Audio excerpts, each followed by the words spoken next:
I love grounded stories, and especially in the drama territory, ones with such a invigorating, realistic, and personal declaration.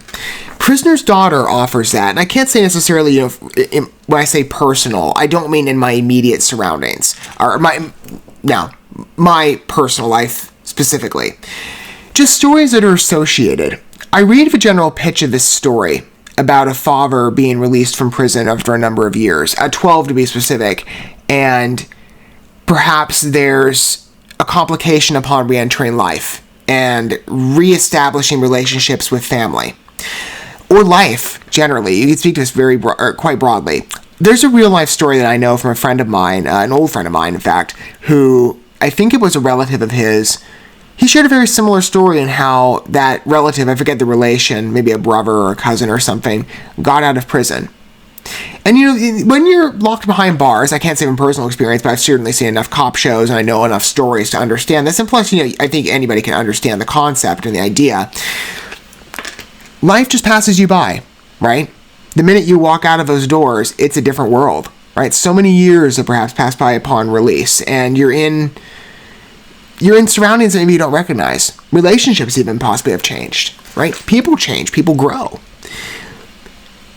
This movie, I think, offers such a complex and relatable and quite hospitable, at least I would say, in feeling, entrance. I think for anyone especially who's knowledgeable on certain stories in real life, whether they be personally attached to you or that you've experienced in your own lives of those closest to you, or in someone else's that you just heard in wind conversation, right? Prisoner's Daughter is very specific on declaration and that realism, and I just find it really charming in that. And it could be a cathartic release in some respect to, if someone finds themselves in this position, right? It could be preparation as well. Maybe if you know someone who's getting out of prison in the near future, right? Knowing what to expect. Seeing a simulation of sorts of that reemergence point and the difficulties that could come. I could see this project being quite beneficial. And, it's got to draw at least on casting. There's a lot of big names here. Brian Cox, Kate Beckinsale, Ernie Hudson, Christopher Convery, who I've been a fan of since Gotham. I think that kid's extremely talented. I'll pretty much watch anything he's in for the most part. Let's take a look at Prisoner's Daughter and engage with it as a release. I think, again, like I said, the complexity of it and the declaration of a synopsis put a lot of charm and depth on this project with the personal connection and the catharsis it could manifest in real life. I don't know. And Vertical, I forget their name. It used to be like Vertical Entertainment, I think. I might have that wrong. I've looked at a couple of their projects. Vertical Entertainment, at least that's how they used to be referred to. Their channel name goes by Vertical now. I've covered a couple projects of theirs that have offered some strength. Maybe Prisoner's Daughter. Again, on Synopsis, it certainly offers the temptation as such, but maybe on, film presentation, it'll be equally as competent. Let's take a look at it and engage.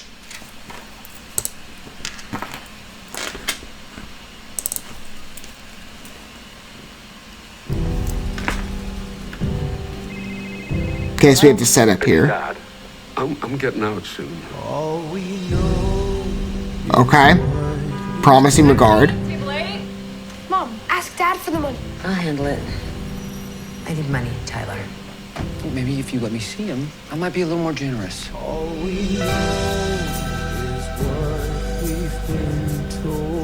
Difficulties in life generally for everybody.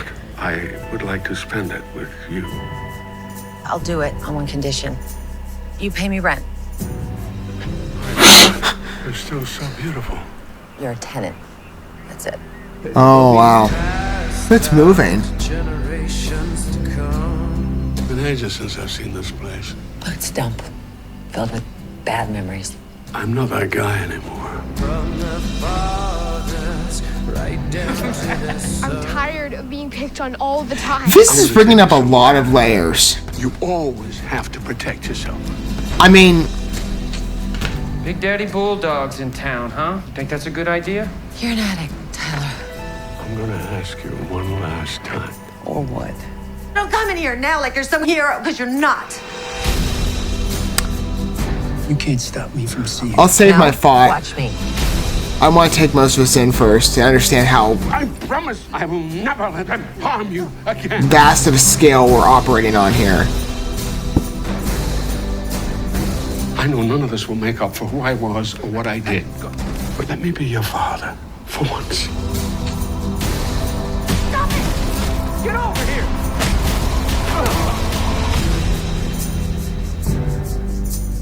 Why did you go to jail? Which time? Wait, how many times did you go to prison? More than I care to remember. You know, I could see a point of conversation with this movie, at least on the trailer, and maybe a consideration on the film's delivery. Vote got TIFF regard. That gives it at least some prominence in record. There's a lot of storylines being converged together, but they're all, I would say, relatable in some facet. There's a feeling, you know, again, I look at a story like this, which is going to have, does IMDb list a runtime yet? Is that disclosed? Maybe it's not. Let's see, 90 minutes. That's a very tight duration for so many layers. You've got addiction. You've got father reemerging in a relationship with daughter and grandson. You've got him leaving prison. You've got kid being bullied at school. You've got dad and son, I guess, with actually, let me better phrase this. Mom and dad with a difficult relationship, and the son being thrown in the mix. And then on top of that, the mom's, I guess, rent issues or job issues. There's a lot being played with here that I could see, you know, in other types of cinematic productions, right? You might have a project that has such a wide scope, but doesn't have the accommodation in duration to best afford a showcasing of every single element. You know, and we judge on a case-by-case basis. I'm not trying to be too, critical of the movie, because, again, I'm just operating on a presumption here. I'm just looking at the runtime and the scale of the project, and I'm considering, this could be almost too grand for its own good, unless it perfectly interweaves everything back into the story of the father. I think he truly is the connection point, and there's some really strong scripting, especially on plot construction. There's one line that got me in the beginning, and I kind of forgot the wording of it now, but when he reemerges in life to the daughter. The bargain. I thought that was kind of funny at first. Like, you're going to pay the rent, right? I'll let you back in my life if you cover my expenses. Like, that's, maybe for the father, though, he's missed out on 12 years of his daughter's life. That, could be quite significant. And then immediately following that is, you're a tenant. It's so sad, but the sentiment to the project, you beautifully sense the relationship dynamics between father and daughter. And I would imagine, we kind of have suspicions of maybe where these stories might go in terms of the drama territory and familiarity. There's usually a reconciliation and a redemption of the relationship of sorts, right? I really like what this project is offering on not just scale. I mean, again, the dynamics to each character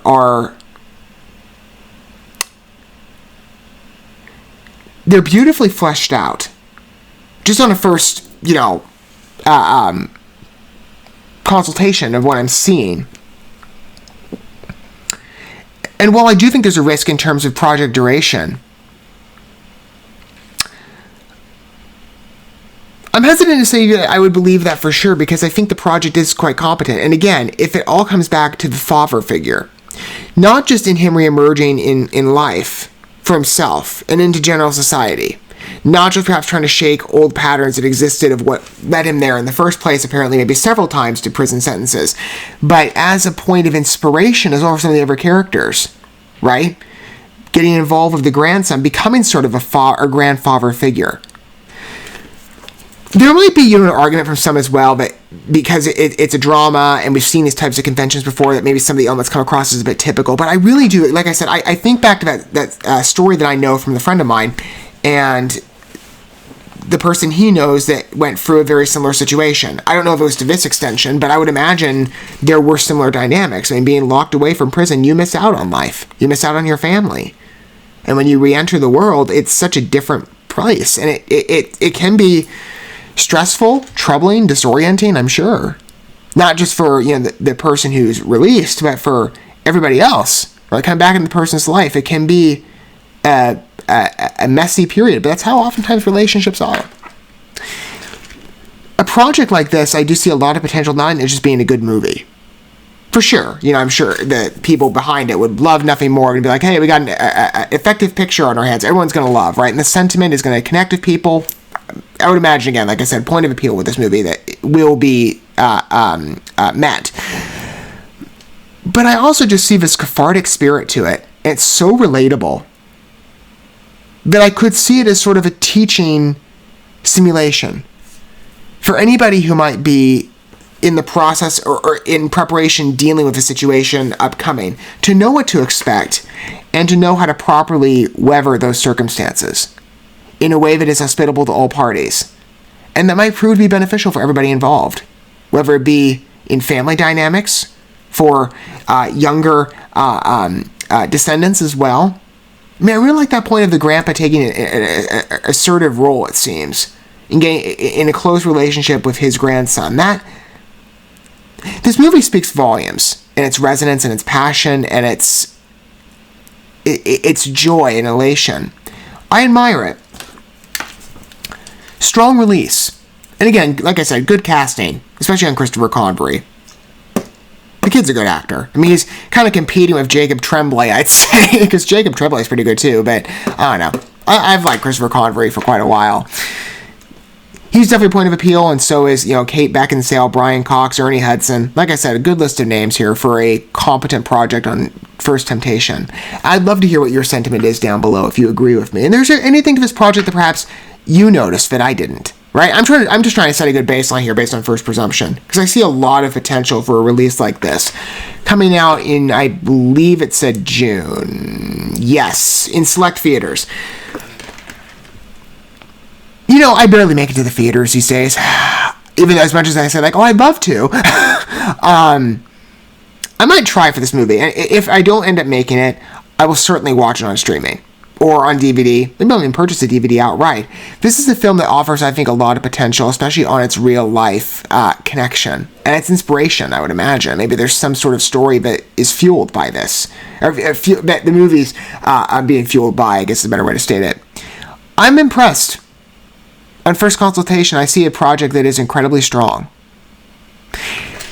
And we'll see what it looks like in terms of effective delivery. Like I said, short runtime for such exhaustive layers, but good ones. I'm generally curious to see the response to this movie and how high of a magnitude it is. And perhaps what the takeaway is in terms of the audience response. Like I said, I see a project of a lot of potential in its relatability. I find quite a pull to it in that respect. Thank you so much for watching this video. Before you bounce, feel free to drop a like and comment, subscribe to this channel with a ding on the bell, and share this video with your friends. And consider checking out the description here. There you'll find links to my other channels, as well as addresses to my other social media accounts and ways you can help support my work if you feel so inclined. May God bless you, and looking forward to when our paths cross again.